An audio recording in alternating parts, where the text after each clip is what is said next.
ఎన్నికకు షెడ్యూల్ విడుదలైంది. ఇందుకు సంబంధించి ఈ నెల 7న నోటిఫికేషన్ రిలీజ్ కాబోతుంది. దీనికి సంబంధించిన బ్రేకింగ్ న్యూస్ చూస్తూ ఉన్నాం. ఉపరాష్ట్రపతి ఎన్నికకు నోటిఫికేషన్ రిలీజ్ అయింది. ఈ నెల 7న నోటిఫికేషన్ విడుదల చేయబోతున్నారు. సెప్టెంబర్ 9న ఉపరాష్ట్రపతి ఎన్నిక, పోలింగ్ అలాగే కౌంటింగ్ ఉండబోతుంది. నామినేషన్ల ఉపసంహరణకు ఈ నెల 25న తుది గడువుగా విధించడం జరిగింది. దానికి సంబంధించినటువంటి బ్రేకింగ్ న్యూస్ చూస్తూ ఉన్నాం. అలాగే ఆగస్టు 22న నామినేషన్ల పరిశీలన ఉండగా ఉపసంహరణకు ఆగస్టు 25 వరకు గడువిచ్చారు. ఇదే అంశానికి సంబంధించిన పూర్తి అప్డేట్స్ మా కరెస్పాండెంట్ గోపి అందిస్తారు. గోపి, ఉపరాష్ట్రపతి ఎన్నికకు షెడ్యూల్ విడుదల చేయడం జరిగింది. ఎన్నికల కమిషన్ సంబంధించి ఒక నోటిఫికేషన్ విడుదల అయితే ఆగస్టు 7 నోటిఫికేషన్ ఉండబోతుంది. నామినేషన్ దాఖలకు ఆగస్టు 21న నామినేషన్ దాఖలు ఉంటుంది. ఆ తర్వాత ఆగస్టు 2న నామినేషన్ల పరిశీలన, నామినేషన్ల ఉపసంహరణకు ఆగస్టు 25 వరకు కూడా గడువు ఉంది. సెప్టెంబర్ 9న ఉపరాష్ట్రపతి ఎన్నిక జరుగుతుంది. అదే రోజు కూడా ఫలితాలు రానున్నాయి. సెప్టెంబర్ 9న ఉదయం 10 నుంచి సాయంత్రం 5 గంటల వరకు కూడా ఈ పోలింగ్ అయితే కొనసాగనుంది. అయితే ఉపరాష్ట్రపతి ఈ నెల 21న అయితే రాజీనామా చేశారో, రాజీనామా తర్వాత కూడా ఈ యొక్క ఉపరాష్ట్రపతి ఎన్నికకు సంబంధించి కూడా త్వరలోనే నోటిఫికేషన్ వస్తుంది. ఈ సెషన్ లోనే నోటిఫికేషన్ వస్తుందంటూ కూడా భావించినప్పటికీ సెప్టెంబర్ 9న ఈ యొక్క ఉపరాష్ట్ర ఎన్నిక అయితే జరగనుంది. అదే రోజు నూతన ఉపరాష్ట్రపతి ఎవరు అనేది కూడా ఖరారు కానుంది. ఎవరెవరి పేర్లు వినిపిస్తూ ఉన్నాయి? ప్రధానంగా ఎన్డీఏ కూటమికి సంబంధించి, ఎన్డీఏ కూటమిలో భాగస్వాములుగా ఉన్న పార్టీలకు సంబంధించిన నేతల్లో ఈసారి బీజేపీకే అవకాశం దక్కనుంది అనేది కూడా కొంత వార్తలు వినిపిస్తున్న పరిస్థితి అయితే కనపడుతుంది. అయితే అభ్యర్థి ఎవరు అన్న దానిపైన కూడా ఇంకా కొంత క్లారిటీ రావాల్సి ఉంది.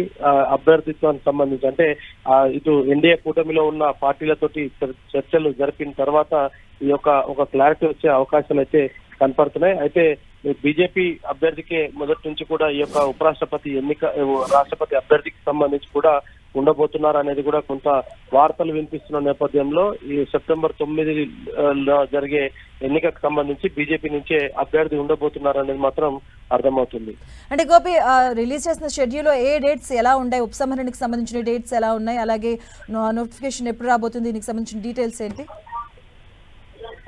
ఉపరాష్ట్రపతి ఎన్నికకు సంబంధించి ఆగస్టు 7న ఈ యొక్క నోటిఫికేషన్ ను కేంద్ర ఎన్నికల సంఘం విడుదల చేయనుంది. అదేవిధంగా ఆగస్టు 21వ తేదీన ఈ యొక్క నామినేషన్ దాఖలకు తేదీ ఉంది. అదేవిధంగా ఈ యొక్క నామినేషన్ల పరిశీలన ఆగస్టు 22న జరుగుతుంది.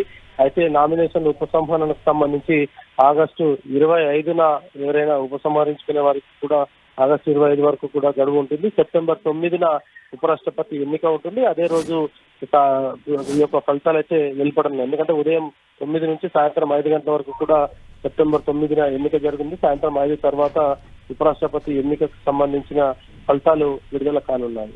ఇంకెవరైనా పేర్లు వినిపిస్తున్నాయా గోపి, అదర్ సైడ్ నుంచి ఏమైనా?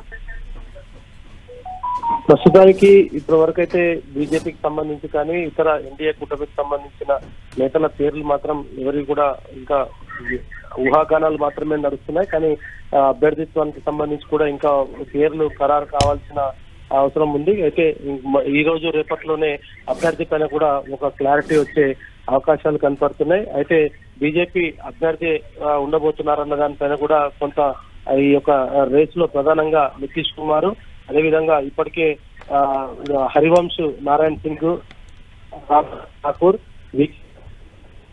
సింహ, రాజ్నాథ్ సింగ్, జేపీ నడ్డా, శశి థరూర్, ఆరిఫ్ మొహమ్మద్ ఖాన్ పేర్లు ప్రధానంగా వినిపిస్తున్నాయి. అయితే ఇటు ఈ కేంద్ర ఎన్నికల సంఘం కూడా ఈ యొక్క ఎన్నికలకు సంబంధించి కూడా పూర్తిగా కసరత్తు అయితే చేస్తున్న పరిస్థితి అయితే ఉంది.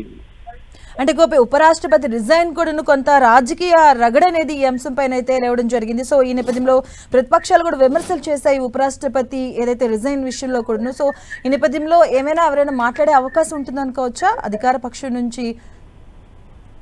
జూలై 21వ తేదీన ఉపరాష్ట్రపతి ఏదైతే పార్లమెంట్ సెషన్స్ ప్రారంభమైన రోజే ఆయన తన పదవికి రాజీనామా చేస్తున్నట్టుగా రాత్రి 19 ఆయన ఒక లేఖ రిలీజ్ చేయడం జరిగింది. అనారోగ్య కారణంగా తాను ఈ యొక్క పదవికి రాజీనామా చేస్తున్నాను, వైద్యుల సలహా మేరకు రైట్, థ్యాంక్ యూ గోపి.